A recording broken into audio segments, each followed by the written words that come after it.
안녕하세요. 치아구조대 연재웅입니다. 네, 오늘 주제는 라미네이트인데요. 라미네이트라고 하면 예뻐지는 치료, 우리 이가 예뻐지고 가지런해지고 하얘지는 치료로 많이 생각을 하고 계시는데요. 네, 맞는 말입니다.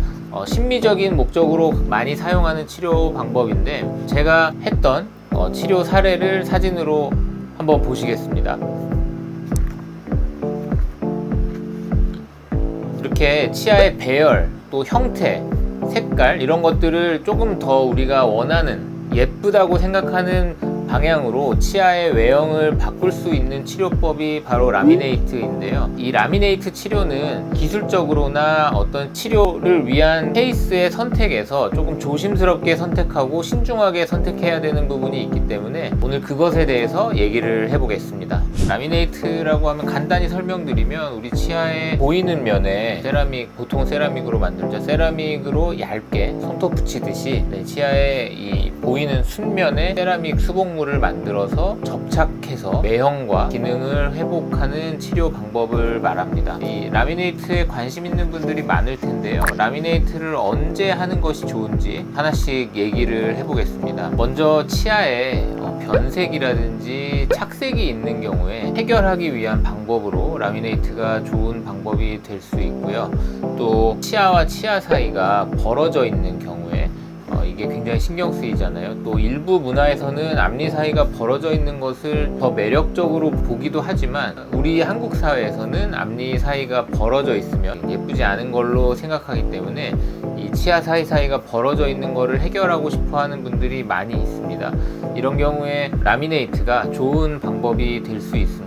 이때 주의해야 할 점은 이 치아와 치아 사이의 공간이 너무 넓거나 치아와 치아 사이가 떨어져 있는데 이 배열이라든지 위치가 가지런하지 않은 경우에는 단순히 라미네이트만으로 해결하기보다는 교정적인 치료를 함께 병행하는 것이 더 좋은 결과를 기대할 수 있습니다. 또 유전적으로 우리 중절치, 대문니 옆에 있는 작은 앞니를 가지고 계신 분들이 있는데요. 외소치라고 하고 치과적인 표현으로는 페그 레트럴리스라고 하는데, 이렇게 보통은 이제 송곳니와 대문니 사이의 치아가 이런 경우가 많은데 이렇게 외소치가 있는 경우에 기능적으로는 크게 이상이 없지만 그 외형을 회복하기 위해서 라미네이트가 좋은 치료 방법이 될 수 있습니다.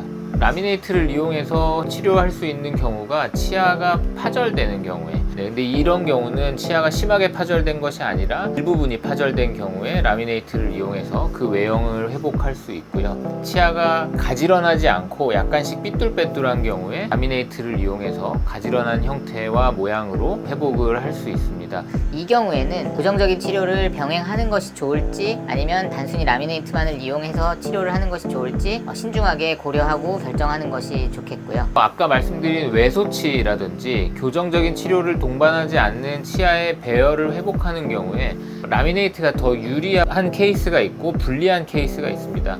라미네이트가 유리한 케이스는 무삭제 라미네이트라는 방식도 있지만 치아를 삭제하지 않거나 혹은 최소한만 삭제를 하고 그 앞면에 수복물을 갖다 붙이기 때문에 치아가 앞쪽으로, 순측으로, 입술 쪽으로 돌출된 경우에는 그렇게 큰 효과를 기대하기 어렵습니다. 치아를 넣고 싶어서 라미네이트를 하는 거는 치아를 삭제하는 삭제량이 많아질 수밖에 없기 때문에 치아를 넣고 싶은 경우에는 라미네이트는 효과적인 치료로 보기는 좀 어렵고요. 치아가 우리가 원하는 위치보다, 바라는 위치보다 안쪽으로 좀 들어가 있는 경우에 외형을 회복하기 위한 좋은 방법이 라미네이트라고 할 수 있겠습니다. 자, 그러면 반대로 라미네이트를 하기 곤란한 경우는 어떤 경우가 있을까요?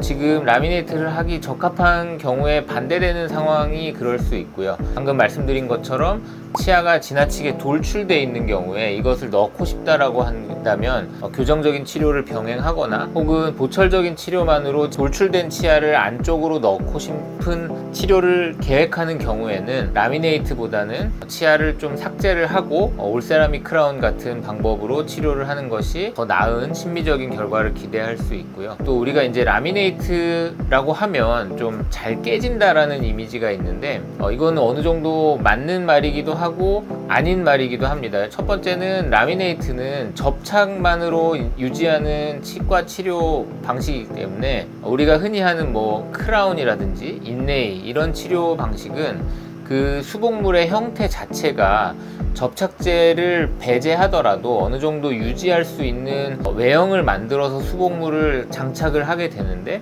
라미네이트는 그 자체로 어느 정도 유지력을 얻을 수 없기 때문에 접착만을 이용해서 수복물을 유지하게 됩니다. 그래서 접착이 라미네이트의 수명과 이런 깨지는 문제에 중요한 요인으로 작용을 하는데, 이 라미네이트에서 강한 접착력을 얻는 방법은 바로 범랑질이라고 하는 치아의 내면을 구성하는 범랑질이 강한 접착력을 얻을 수 있기 때문에 라미네이트가 깨지지 않고 떨어지지 않고 오랜 시간 사용을 할 수 있는 건데요. 우리가 라미네이트 치료를 계획하는 치아가 범랑질이 부족한 경우에는, 혹은 아까 말씀드린 것처럼 치아를 삭제해서 범랑질이 남아있지 않게 되는 정도까지 삭제를 해야 되는 상황이라면 라미네이트로 치료하는 것은 조심스럽게 생각하거나 아니면 다른 방법을 찾아보는 것이 좋겠습니다. 그리고 교정적인 치료를 동반해야 하는 경우에는 라미네이트 치료를 바로 계획할 것이 아니라 교정적인 치료와 함께 치료를 계획하는 것이 좋겠고요.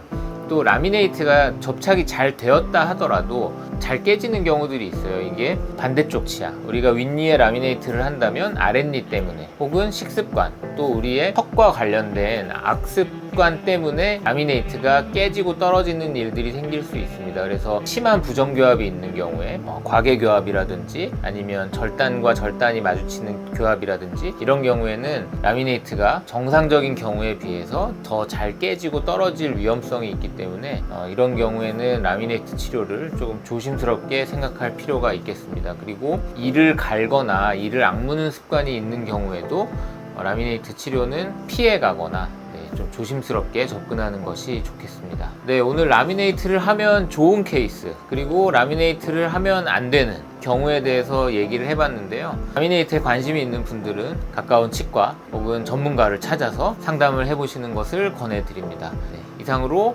치아 구조대 연재웅이었습니다. 감사합니다.